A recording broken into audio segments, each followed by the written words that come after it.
Assalamualaikum warahmatullahi wabarakatuh. Selamat sejahtera. Salam reformasi, salam perjuangan. Terima kasih kerana terus bersama dengan saya. Terima kasih kerana terus menyokong channel ini. Tuan-tuan, tolong share, tolong like, tolong subscribe.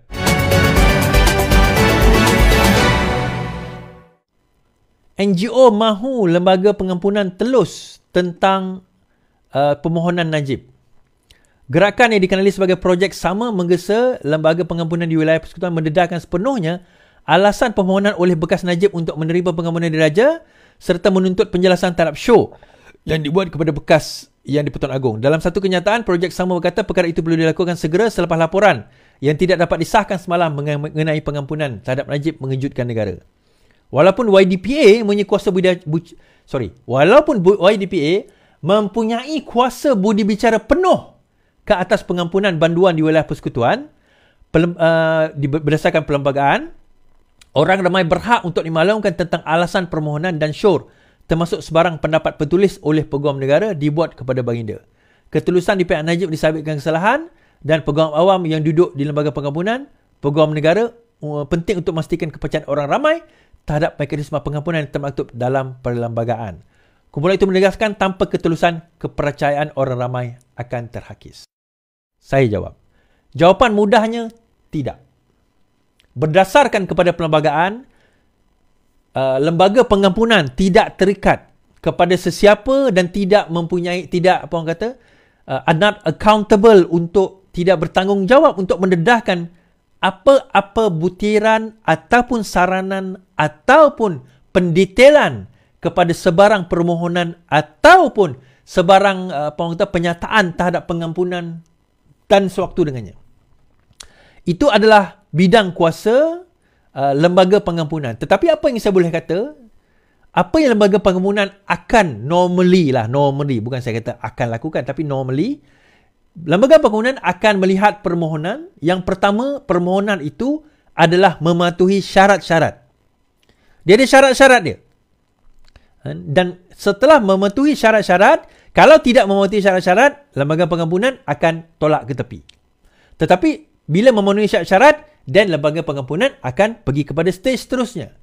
Stage seterusnya adalah adakah perkara ini ataupun orang ini ataupun orang banduan ini boleh dibawa ke hadapan untuk pengampunan atau tidak. Itu stage seterusnya. Okey. So tugas lembaga pengampunan ini bukan mengampunkan. Ini kita kena faham. Tugas ataupun tanggungjawab lembaga pengampunan bukan mengampunkan banduan tersebut. Ini ada orang kata, apa ni bagi Najib 6 tahun lepas tu denda kurang, kata perjuangan, kata reformasi. Itu saya kata, ini bukan kerja kerajaan, bukan tugas Perdana Menteri, bukan tugas Menteri Wilayah. Tugas lembaga pengampunan yang diketuai oleh Menteri Wilayah adalah memastikan prosedur itu betul dahulu. Contoh, saya tak tahu tapi contoh. Contoh prosedur mengatakan bahawa banduan hendaklah serve 1/3 daripada sentence. Maksudnya katakanlah penjara itu 12 tahun, dia dah serve 1/3 iaitu 4 tahun. Setelah lebih 4 tahun, maka layak untuk dia memohon untuk pengampunan. Memohon bukan meminta pengampunan, memohon, baru mohon. Belum tentu diluluskan. So katakanlah banduan itu baru setahun. Dia tengok-tengok, oh tak cukup. Maka tak perlu pergi kepada Yang di-Pertuan Agong. Pada peringkat lembaga pengampunan, mereka dah boleh tolak tepi, kata tak cukup. So adakah mereka ada kuasa untuk nak melangkaui prosedur tersebut? Tak ada. Even lembaga pengampunan pun terikat kepada prosedur-prosedur yang dia tetapkan. Tak, yang tadi tu contoh. Saya pun tak tahu prosedur dia apa. To be honest, saya tak ada buku prosedur untuk pengampunan. Itu contoh. So, prosedur itu yang kena pertama dahulu. Setelah prosedur itu lengkap, kemudian mereka akan menyerahkan kepada, barulah serah kepada Yang di-Pertuan Agong. Thank you, Diana. Sama ada baginda akan menetapkan untuk pengampunan atau tidak. Penuh atau tidak penuh. Itu barulah Yang di-Pertuan Agong akan tentukan. Okey? So, prosedurnya sedemikian. So, bila dia kata, maka hendaklah didedahkan kepada umum apa saranan mereka, bagi saya tak perlu. Kalau nak dedahkan kes Najib kepada umum, so bagaimana pula dengan kes-kes banduan-banduan yang lain? apakah mereka juga berhak untuk nak didedahkan? So, apa istimewa Najib berbanding dengan orang lain? Itu jadi satu persoalan besar. Kan? So, akhirnya sama je. Dan saya tertarik dengan kenyataan daripada, even Fahmi sendiri mengatakan hari ini. So, hari ini adakah keputusan Najib diampunkan atau tidak? Telah diumumkan? Jawapan besarnya tidak. Ada yang mengatakan kerana hari ini dah pelantikan Yang di-Pertuan Agong yang baru, so tak nak benda tu nanti overshadow. Tunggu, kata Fahmi, 2 hari berturut-turut. Menteri Komunikasi Fahmi Fadzil sekali lagi menggesa pihak media menunggu pengumuman rasmi berkaitan keputusan Lembaga Pengampunan. Kenyataan itu dibuat di tengah-tengah perbincangan hangat berkaitan nasib bekas Perdana Menteri Najib Razak sama ada berjaya mendapat pengampunan diraja bagi kesalahan rasuah.